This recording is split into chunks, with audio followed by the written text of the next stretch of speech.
Hi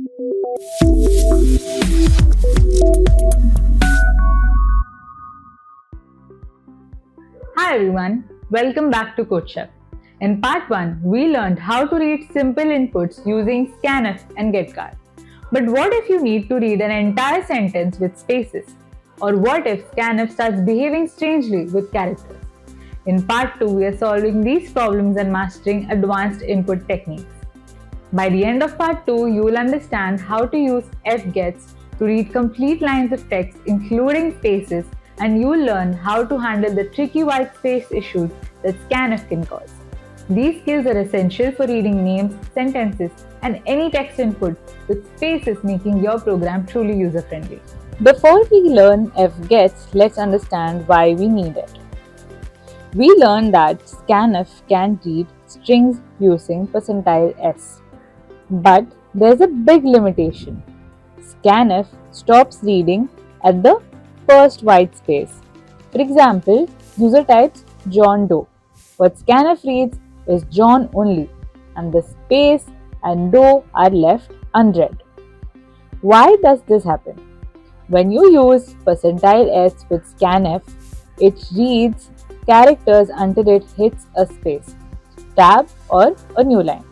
It stops there and considers the input complete. Everything after the first space is ignored or left in the input buffer. The solution to this problem is needing a function that reads the entire line including spaces. That's where fgets comes in. So now let's compare scanf and fgets. Scanf reads until space, stops at space, tab, or new line and is used for single words. Whereas fgets reads the entire line, it stops at new line only and is used for full sentences. Now let's understand fgets. Fgets is the function for reading complete lines of text. It reads a line of text from a file or from the keyboard. The syntax for the same is fgets string, size, or standard input.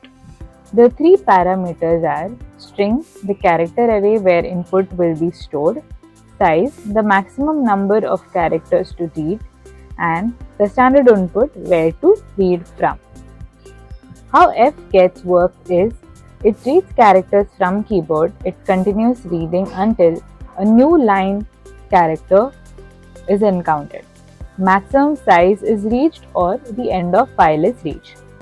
It stores everything including the new line if space allows, and it adds null terminator at the end. Now look at a program that reads a complete line of text including spaces. Here we've already included our standard input-output library and our main function. Now let's see our line 4 of code, which is car input 100. We declare a character array string with 100 slots. This gives us space for up to 99 visible characters and 1 slot for null terminator. Our next line is fgets input, size of input, and standard input. This is where we read the user's input. Now here the input is the array where we store the text. The size of input, this calculates the size of the input. For our array of 100 cars, size returns 100. And the standard input is from the keyboard. This tells fgets where to read from. Always use standard input for keyboard input. Now here our next line is printf. This printf statement displays the input that the user has typed. %s is replaced by the contents of the input. This will print the entire string including any spaces. The new line \n that f gets stored will also be printed. So the output might look like the same as input. Here we have put hello C as the input and we get the output same. Now I change the input to my name is John, and if we run the program, we get the same input and all our spaces are preserved as well. This is why we use fgets. Just to revise, what happens is the program pauses waiting for the user input, and we can type whatever input that we want to. For example, hello C or my name is John, whatever that we want to. We submit the input, fgets read everything including the spaces. It stores it in the input array and it prints it out exactly the same. Now let's talk about scanf plus character problem. This is a very common and frustrating problem, and we'll tackle it easily right now. So first we'll try this code: int numeral char ch and scanf percentile d comma space and numeral. So this reads a number, and scanf percentile c and ch reads a character.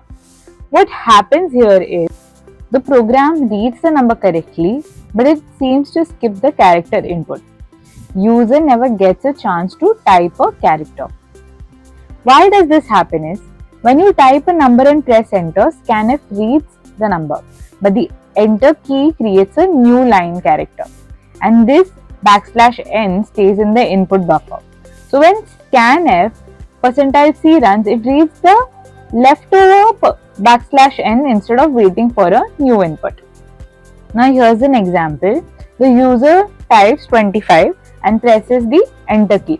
Okay, so the input buffer is 2, 5 and \n, which takes you to the new line. Scanf reads this, it reads 25, it leaves the \n in the buffer, and scanf percentile c reads \n in the leftover. It doesn't wait for the new input. So the solution to this is to add a space before percentile c in the format string. So here scanf percentile c, you can see there's a space before that, and then you add your and ch. There's a space, and this space is very important. What the space does in the format strings is to tell scanf to skip any white space characters, that is spaces, tabs or new lines, and then read the next non-white space character. Now let's write a program that demonstrates the solution to the scanf white space problem.